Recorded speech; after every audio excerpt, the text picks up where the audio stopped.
नमस्कार आदाब दोस्तों, मुंब्रा एक्सप्रेस में आपका स्वागत है। दोस्तों आइए चलते हैं हम टैलेंट्स ऑफ मुंबई के एपिसोड नंबर 1 की ओर।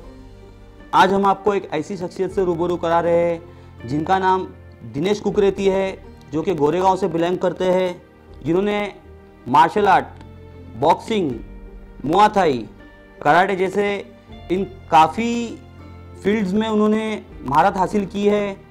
बस सही प्लेटफॉर्म की तलाश है। आइए हम जानते हैं उनके बारे में कि किस तरीके से उन्होंने कठिनाइयों का सामना कर करके आज एक मुकाम हासिल किया है। और उनका ये भी कहना है कि कहीं ना कहीं हमारे देश में पार्शलिटी होने के कारण आज हमारे युवाओं को प्लेटफॉर्म नहीं मिल पाता है, जिसकी वजह से हमारे युवा डीमोटिवेट हो गए हैं। तो उन्हीं लोगों को मोटिवेट करने के लिए हमने ये वीडियो रिलीज़ किया है। आइए जानते हैं हम दिवांग से उनकी एक छोटी सी लाइफ स्टोरी के डिस्क्रिप्शन को। दोस्तों आज हमारे साथ मौजूद है दिवांग कन्हैया कुकरेती, जो कि गोरेगांव से है, जिन्होंने मार्शल आर्ट्स में अपनी एक अलग पहचान और एक अलग मुकाम हासिल किया है। बस इन्हें सही प्लेटफॉर्म की तलाश है।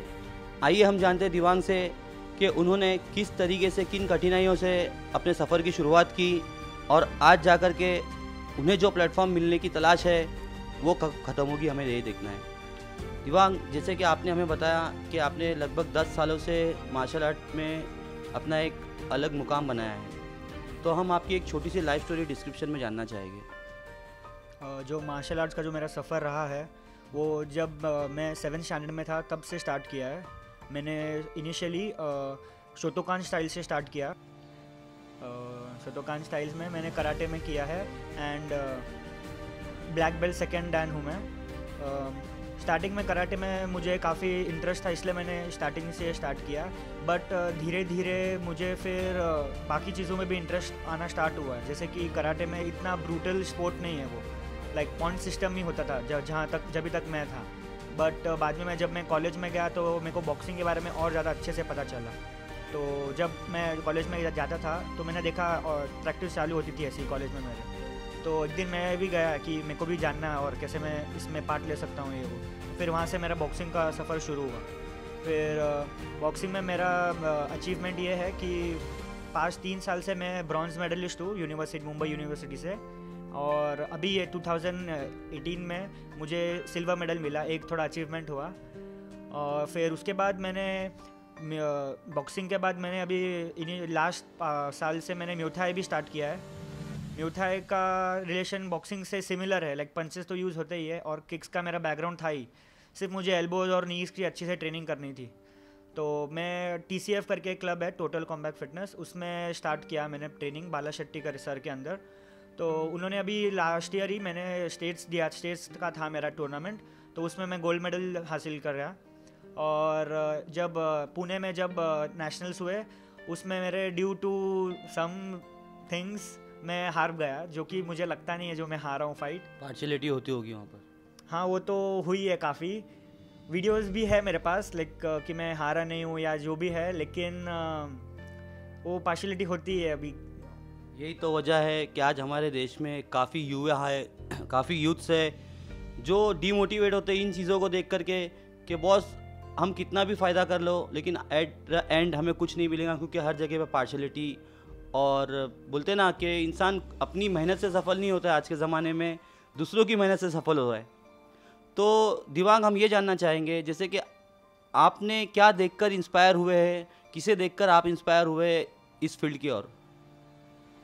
स्टार्टिंग में जब मैं छोटा था तो लाइक मेरे जो बड़े स्टैंडर्ड्स के थे बच्चे, वो थोड़ा मेरे को बुली करते थे स्टार्टिंग में, लाइक ऐसे ही मारना वारना। तो मेरे को बहुत बीच में मेरे को थोड़ा डिप्रेशन टाइप भी फील होता था कि अरे मैं कुछ कर नहीं पाता, मतलब मैं उन लोग के साइज़ में भी छोटा हूँ, कुछ कर नहीं सकता था मैं, सिर्फ वो थोड़ा सा डिप्रेस ही रहता था, मतलब मैं रिप्लाई नहीं कर पाता था। तो कराटे मैंने मेन रीज़न इसलिए स्टार्ट किया कि मैं फिर खुद को ऐसा डिफेंस कर सकूँ। और करते करते फिर जब मैं बॉक्सिंग में गया तो फ्लॉयड मेवेदर करके है, तो मेरा उसके मेन इंस्पिरेशन मेरे को उससे ही मिली है कि लाइक इनिशियली उसके पास भी मतलब कुछ था नहीं, वो कहीं ऐसा बड़े प्लेटफॉर्म से या कोई बड़े सर का बेटा था नहीं, वो भी एकदम ग्राउंड से उसने स्टार्ट किया है, एकदम स्ट्रगल का जो लाइफ है उसने भी पूरा किया है। लेकिन उसको देख के मेरे को भी लगता था कि मैं भी ऐसा कुछ अचीव कर सकता हूँ अगर मेरा भी सेम डेडिकेशन रहा, सेम सेक्रीफाइसेस कर रहा हूँ मैं या जो भी है, तो उसके हिसाब से मेरा मेन जो टारगेट था वो मैं फ्लॉयड मेवेदर को बहुत फॉलो करके सेट करता था। तो इस वजह से आज आपने ये फील्ड में एंट्री करी और आज आप ब्रॉन्ज, सिल्वर और गोल्ड तक के पहुंच गए हो। हाँ सर, काफ़ी स्टार्टिंग में बहुत होती है तकलीफ़ और ये सब, बट अगर आप कंटिन्यूस रखो और डेडिकेटेड रहो, मतलब शिफ्ट ना करो, एक ही चीज़ पे फोकस रख के करोगे तो वो कोई भी फील्ड में आप रहो ऐसा कंसिस्टेंट, तो वो होगा ही, सफल हो गए आप। और हम ये भी जानना चाहेंगे, जैसे कि आपने कहा आप गोरेगांव में रहते हो, तो गोरेगांव में कोई ऐसा क्लब है जहाँ से आपने फ़ाइट लड़े हो? गोरेगांव में मैंने बहुत इंक्वायरी की और अलग अलग जगह पे भी गया था मैं, ये बाला शेट्टी सर से स्टार्ट करने से पहले, बट गोरेगांव में मेरे को कोई इतना अच्छा ऑथेंटिक मार्शल आर्ट प्रैक्टिस करने वाले कोई मिले नहीं। मतलब मैं एक दो जगह गया था, बट वो सिर्फ नाम के एज अ फिटनेस थे, लेकिन ऐसा फुल कॉम्बैट स्पोर्ट्स में नहीं थे। मतलब वहाँ के जो सर्स थे, मैं ऐसा किसी को ये नहीं करना चाहूँगा, लेकिन मेरे को थोड़ा ज़्यादा नॉलेज था उनसे, तो मेरे को लगा यहाँ पे तो मेरा अपग्रेड नहीं होगा कुछ, तो इसलिए मैंने नज़दीक में जो मेरे को कांदी वैली में लगा वो वहीं से मैंने फिर स्टार्ट किया। और हमारे ऑडियंस और यूथ के लिए कोई आप मैसेज देना चाहोगे? मेरा ये कहना है कि कोई कुछ भी हो, लाइक स्टार्टिंग में बहुत सारे तकलीफ ही होंगे। अभी जैसे मेरा ये पुणे में मैच का था, जो भी सीन हुआ था, तो ऐसा आते रहेंगे, ऐसा बहुत सारे सिचुएशन आते रहेंगे, लेकिन कहीं ना कहीं मुझे लगता है उसमें मेरी ही मिस्टेक है कि मैं उसको नॉकआउट नहीं कर पाया।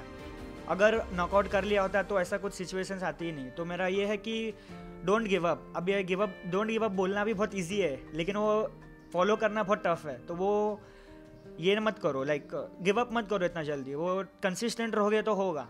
एक एज के बाद आपको लगेगा, घर से भी प्रेशर आने चालू हो जाएगा कि बस हुआ, मत करो, ये वो कुछ अचीव नहीं हो रहा है, सिर्फ मेडल्स आते हैं, एक्चुअल लाइफ में कुछ आप कर नहीं रहे हो या जो भी है। लेकिन कंसिस्टेंट रहो, आपका जो गोल है वो फिक्स रखो और उसके टवर्ड्स कैसे भी करो। जो बहाने मारते हैं उनको तो कहीं ना कहीं से बहाना मिल जाता है, लेकिन जिसको करना है वो कैसे भी जी तोड़ से कर ले लेता है। जैसे कि अभी आपने कहा कि लोगों को सिर्फ मेडल्स मिलते हैं और उसके आगे फ्यूचर में कुछ अचीवमेंट नहीं रहता है। मतलब जैसे कि एक रेवेन्यू, हर कोई का बच्चा, ये हर माँ बाप यही सोचते हैं कि जिस फील्ड में भी हमारा बच्चा जाए तो वहाँ से कुछ सोर्स ऑफ इनकम मिले। तो आपको कहीं ऐसा लगता है कि आप ये फील्ड में सोर्स ऑफ इनकम कर सकते हो? हाँ, जैसे कि अब मेरे खुद के पेरेंट्स हैं, वो मेरे को फोर्स करते कि लाइक पढ़ाई का भी तुम लोग करो बैकग्राउंड। मैं साइमल्टेनियसली पढ़ाई भी करता हूँ, मैंने अकाउंटेंसी एंड फाइनेंस किया है कंप्लीट, और अभी एमकॉम भी कर रहा हूँ और एमबीए की भी तैयारी के लिए स्टार्ट कर रहा हूँ मैं। तो कैसा है इंडिया में, मैंने ये देखा है कंपेयर टू बाहर के कंट्रीज़ कि यहाँ पे स्पोर्ट्स को इतना वैल्यू नहीं है। मतलब तुम स्पोर्ट्स कर रहे हो मतलब तुम पढ़ाई में वीक हो, ये मेंटालिटी यहाँ के लोगों का। कि लाइक तू अभी जैसा मैं हूँ, तो मेरे को, मैं बोलता हूँ मैं बॉक्सिंग तो सुनने में काफ़ी अच्छा लगता है, फिर मैं साइमल्टेनियसली बोलता हूँ कि मैं पढ़ाई में भी अकाउंटेंसी एंड फाइनेंस कर रहा हूँ, तो वो लोग को लगती नहीं भाई ये दोनों साथ में हैंडल कर पाता है। लेकिन जो बाकी आगे बात होती है कि इन शॉर्ट सबको पैसा ही कमाना है, तो मेरा तो ये फंडा है कि इसमें सबसे ज़्यादा, इसमें ही बिज़नेस को अगर आप आगे लेके जाओगे तो सबसे ज़्यादा कमाई इसमें, अगर आप खुद का स्टार्ट कर रहे हो तो। अभी जैसे कि समझो मैंने कुछ भी एमबीए कर लिया, उसके बाद मैं कहीं पे जाके जॉब करूँगा, किसी और के लिए काम करूँगा, तो उसमें सेटिस्फैक्शन नहीं रहता है। बॉस का जो है उसके हिसाब से काम वाम करना पड़ता है, ये वो स्टार्टिंग में बहुत तकलीफ होगी नो डाउट, बट आगे चल के बूम होगा, एकदम फट से होएगा। तो वो घर वालों को, जो भी इंडियन पेरेंट्स का मेंटालिटी वो थोड़ा सा चेंज होना चाहिए, सपोर्टिव होना चाहिए। वैसे हम लोग देख रहे हैं कि मार्शल आर्ट्स को भी लेकर के इंडिया में काफ़ी जगह पे सेमिनार्स रखे गए हैं, काफ़ी बड़े बड़े सेलिब्रिटियों ने मार्शल आर्ट को प्रमोट किया है। तो हमें ये उम्मीद लग रही है कि आगे जा कर के हमारे यूथ के लिए ये एक अलग प्लेटफॉर्म बनेगा। तो उस चीज़ के लिए आप कोई मैसेज देना चाहोगे?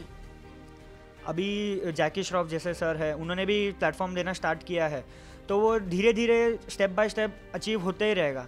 उसमें भी अलग अलग तरीके के फाइटर्स आते हैं, ये होता है, लेकिन मैंने वह देखा है कि जो और अच्छे फाइटर्स को जैसे इनवाइट कर सकते थे या वो लोग अच्छा कर सकते थे, तो उनको भी इतना चांस नहीं मिला है। ये मेरा पर्सनल एक व्यू है ये। At the end of the day मतलब यहाँ पे हर जगह पे पार्शलिटी चालू है, आपका ये बोलने का मतलब है? हाँ, बिल्कुल, क्योंकि कहीं ना मतलब आप में कितना भी टैलेंट हो, लेकिन एक बैकिंग चाहिए ही होता है, फाइनेंशियली भी और पहचान का भी। हाँ, जाहिर सी बात है, कोई ना कोई गॉडफादर होना ही चाहिए पीछे। बिल्कुल वही, बिना गॉडफादर के भी होता है, लेकिन उसमें फिर बहुत ज़्यादा टाइम लग जाता है। बहुत बहुत शुक्रिया आपका दीवांग कीमती समय के लिए आपने जो हमें दिया, और हम उम्मीद करते हैं और दुआ करते हैं मुमरा एक्सप्रेस टीम की ओर से कि आप इंशाल्लाह ज़रूर एक बुलंदी पर जाओगे और कहीं ना कहीं आप अपनी एक फील्ड में एक प्लेटफॉर्म और मकाम हासिल करोगे। बहुत बहुत शुक्रिया आपका। मुमरा एक्सप्रेस के व्यूअर्स के लिए आपको कोई संदेश देना है? मुझे बस एक ही संदेश देना है कि आप कोई भी फील्ड में हो, जैसे पढ़ाई से रिलेटेड या कोई मिक्स मार्शल आर्ट में या कोई XYZ में, जो आपका जो गोल है वो फोकस्ड रहना चाहिए और कंसिस्टेंट रहना चाहिए। ऐसा नहीं कि एक दिन किया, 2 दिन किया, फिर छोड़ दिया। कंसिस्टेंट रहो, आपको सक्सेस बिल्कुल मिलेगा। बहुत बहुत शुक्रिया आपका कीमती समय के लिए दिवांग। हम उम्मीद करते हैं इंशाल्लाह आप बहुत बुलंदी पर जाओगे। Thank you so much. आज के लिए बस इतना ही। इंशाल्लाह फिर मुलाकात होगी। जब तक के लिए सतर्क रहे, सुरक्षित रहे। जय महाराष्ट्र, जय हिंद। प्लीज़ हमारे चैनल को लाइक, सब्सक्राइब और कमेंट ज़रूर करें और शेयर करना ना भूलें। और हमसे जुड़े रहने के लिए नीचे बेल आइकन दबाना ना भूलें।